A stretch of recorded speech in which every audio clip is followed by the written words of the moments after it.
always loved being in the outdoors, and I knew that being outside was sort of my happy place.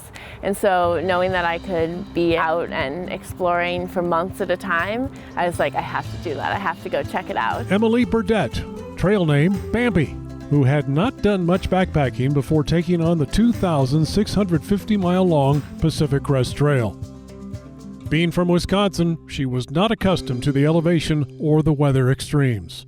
It was incredibly, incredibly cold, especially up at the elevation that I was at. When it's snowing all day, like it gets wet, and when it's wet, it's also cold.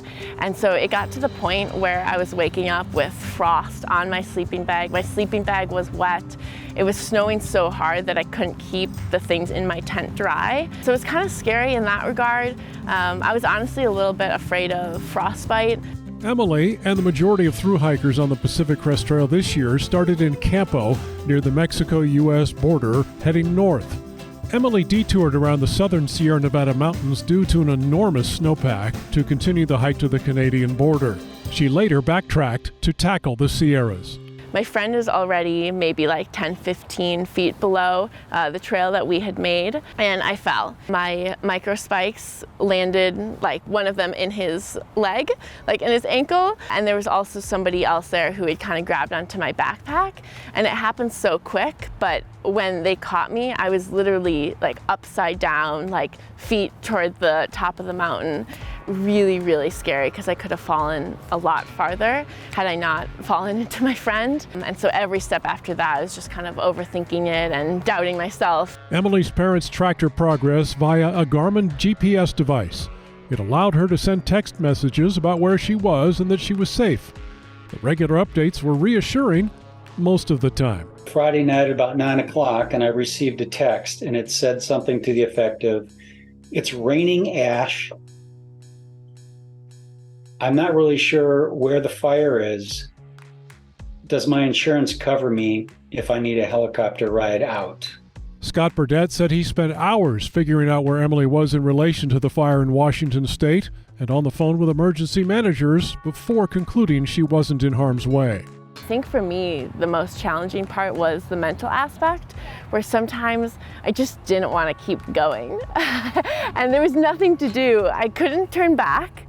But I didn't want to keep going forward because I was so fed up with the trail. It wasn't that I couldn't physically go on. That wasn't the issue. It was simply that I just didn't want to. Scott Burdett joined his daughter on the trail twice. Once near Big Bear Lake early in the hike, a second time 3 months later near the journey's end. Emily had changed at that point. She changed during the summer. And what I mean by that is when I was with her in May, she was all about getting the miles in, just moving all the time. But in September, she was more about taking in the scenery. A recent graduate at the University of Wisconsin with degrees in anthropology and journalism, Emily celebrated her 25th birthday while on the Pacific Crest Trail. I think the biggest thing for me is an improved sense of confidence. When I got to the northern terminus, there's a logbook there that people will write in about some reflection or a story or two they had. And what I wrote was finally free. And what I meant by that was that I feel like moving forward, there will never be anybody or anything that can hold me back. It took Emily 5.5 months to hike through 3 states, 7 national parks, and 26 national forests.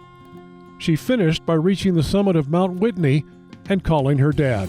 She just sort of explodes onto my screen. There's her face, and she bursts into tears, and she says, "I did it." And that just got me. Emily Burdett from Madison, Wisconsin, now joins the select ranks of Pacific Crest Trail thru hikers whose immediate goals include sleeping in a bed, taking lots of showers, eating hot food, hot meals, and not filtering any water, just drinking it from the tap. Last I checked with Emily, she accepted a job offer from people she met on the Pacific Crest Trail and moved to Australia to continue exploring. Another example of how experiences in the great outdoors transform people. Thanks for watching. If you liked this video, be sure to give it a thumbs up. Hit the subscribe button and ring the notification bell so you don't miss out on more videos from Central Oregon Daily News. And for more news from the high desert, Just visit centraloregondaily.com.